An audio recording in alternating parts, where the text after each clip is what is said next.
Unmistakable Augusta National theme song for the Masters tournament. You hear it on CBS every April, and maybe Alex Koss was hearing it in his head as he drove up Magnolia Lane to the beautiful White Plantation Clubhouse there, because Alex Koss, the general manager of Eagle Eye Golf Club here in Michigan, got to go play Augusta National. He told us on the air last week that he was going to make the trip, and he did, and he's on the other end of our line right now. Good morning to you. Hi, good morning, Michael. Well, everybody wants to know, how did it go? Well, it went just about how you could imagine playing Augusta would go. I mean, it's probably the only golf course on earth that, even though you've never played it, everybody knows every single shot, every angle, every green. You know the golf course, even though you've never been there.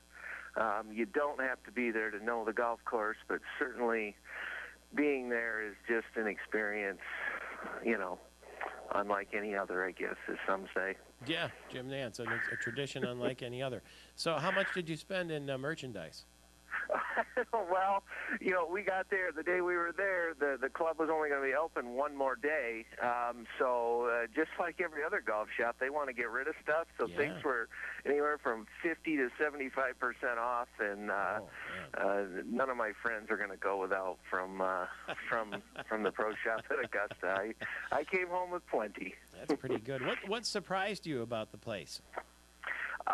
What surprised me, how deep the bunkers are is the number one thing that surprised me in terms of the golf course itself.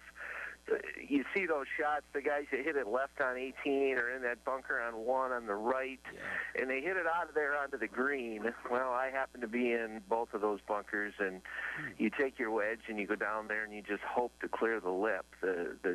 Everything is so massive. The bunkers are massive. And the greens, the slopes and the angles on the greens that, when you see those guys hit those putts, they, 20 feet away, and they look like they're making a 2-foot tap. The greens are very, very undulated. So, the mystique and the aura, you cannot get that feel on TV. When I get to go in the clubhouse and I'm sitting in the champion's locker room, which every previous champion has their own locker with their name on it. It's just this little quaint little locker room. You're in there and you're seeing names like Ben Hogan and Sam Snead, and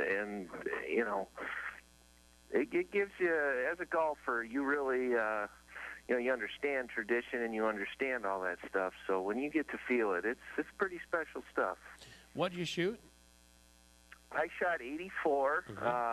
They made us play the member tees, which were, in comparison, were rather short to what they see on TV.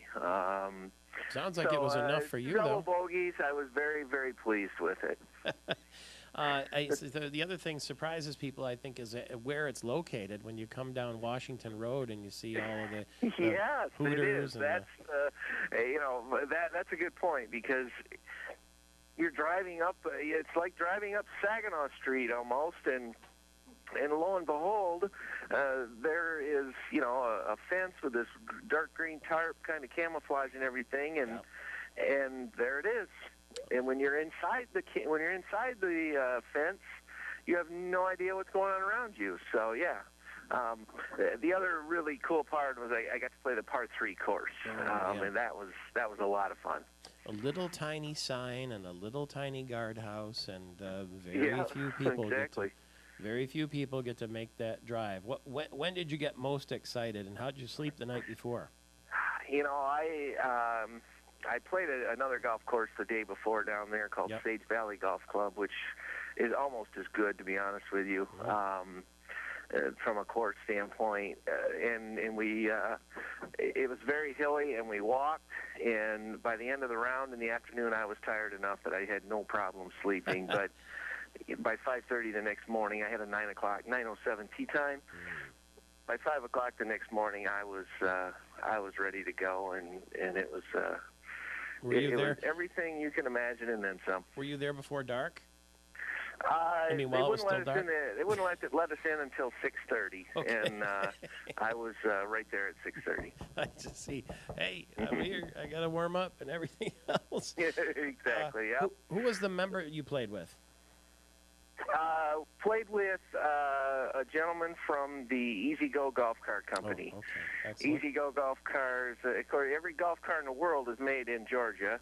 Easy Go and Club Car happened to be right in Augusta. Their factories. I got to go tour the factory and see golf cars being made, which was really cool. Did you walk the course or take carts? What's that, Michael? Did you walk the course or take carts? We had to take carts the day we played. We played on what was called Vendor Day, where a lot of the corporate members got to bring a few people with them.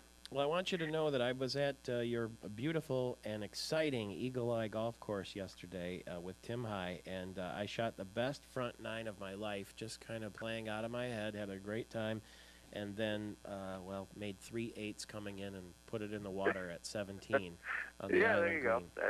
That's how it works at Eagle Eye. Exactly. And here I was thinking, I got to store up some shots till I get to the island green just in case, and I just started losing focus and history. But anyway, the island green. Oh, that was the one your wife hit it on, right? Yeah.